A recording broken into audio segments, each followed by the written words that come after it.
Welcome to the So You Missed Church podcast. We are happy to have you here with us today. Happy Monday to you.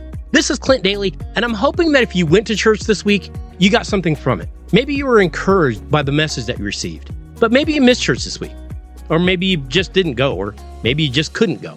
Either way, we're hoping that we can get your week started off in a positive way. And first and foremost, I want to wish a belated Happy Mother's Day to all of those mothers out there. We are so grateful for you, and we are so grateful for all that you do. And today, I want to talk about what it is that our mothers do. You know, it is said that we learn how to love others from our fathers and how to love and take care of ourselves from our mothers, although that is hardly in stone. But today, I want to take a look at a story that kind of displays what our mothers are capable of. And it's kind of funny because so many people out in the world have this mentality that the Bible is very anti-woman, it's very chauvinistic.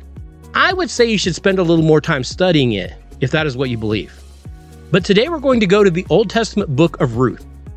And in Ruth, we meet Naomi. Naomi was an Israelite woman from Bethlehem, but she was forced to move to Moab with her husband and her two sons to escape a famine that was taking place in her homeland in Judah. Now, in case you're wondering, that move from Bethlehem to Moab, that was about 70 miles away. They didn't have moving trucks. They probably walked. Well, we see in chapter 1 that when they arrive in Moab, first, Naomi's husband dies. And then her sons marry Moabite women, and then both of her sons die too. And Naomi had to be completely destroyed by the loss of not just her husband, but her entire family. Oh, and by the way, now she's in a strange land with her Moabite daughters, Orpah and Ruth. So some time passes and Naomi hears there may be food available again back at home. So she decides, I'm going to go back to Bethlehem. I'm going to go back to my hometown.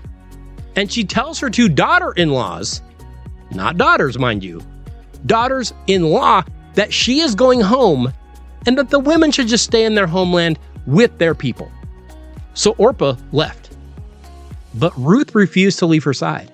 And she says in verse 16, where you go, I will go.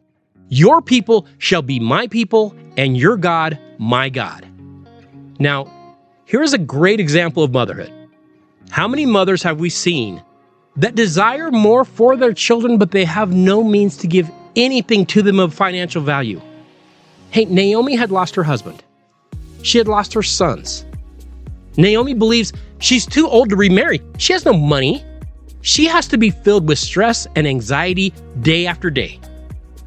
So she did what so many mothers do every day.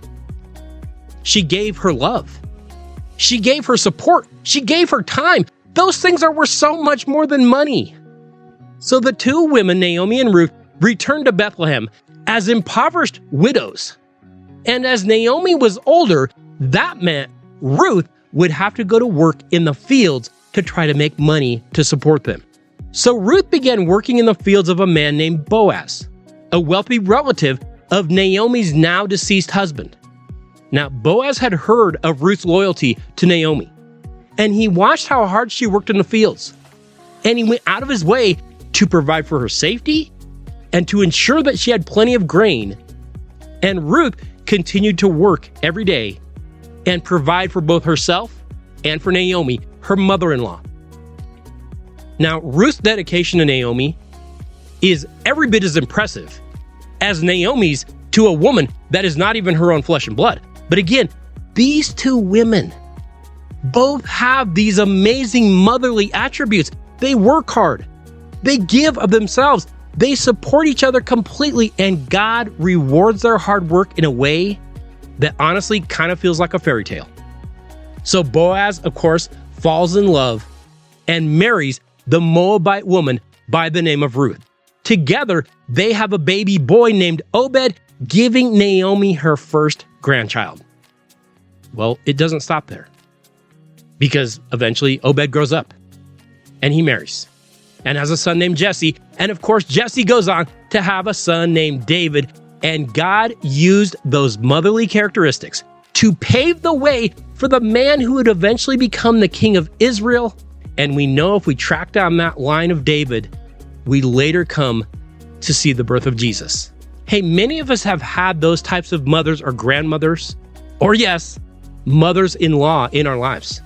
Many of you are those mothers, you are those grandmothers, and you are those mother-in-laws. And many of us are also the result of those same motherly characteristics in our own lives. Hey, I hope you were able to spend some time yesterday with the mothers in your life. And I hope you told them thank you for all that they've done for you. I again would like to wish a belated Mother's Day to all of those amazing mothers that I know in my life. I can't even tell you how much I appreciate you.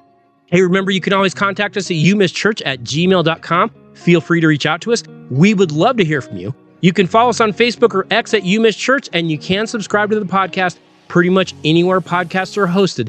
Just search the words You Miss Church, and it's probably going to come up. If nothing else, you can find us over on YouTube. Hey, I wish you all a very happy Monday, and I hope that you have a great week.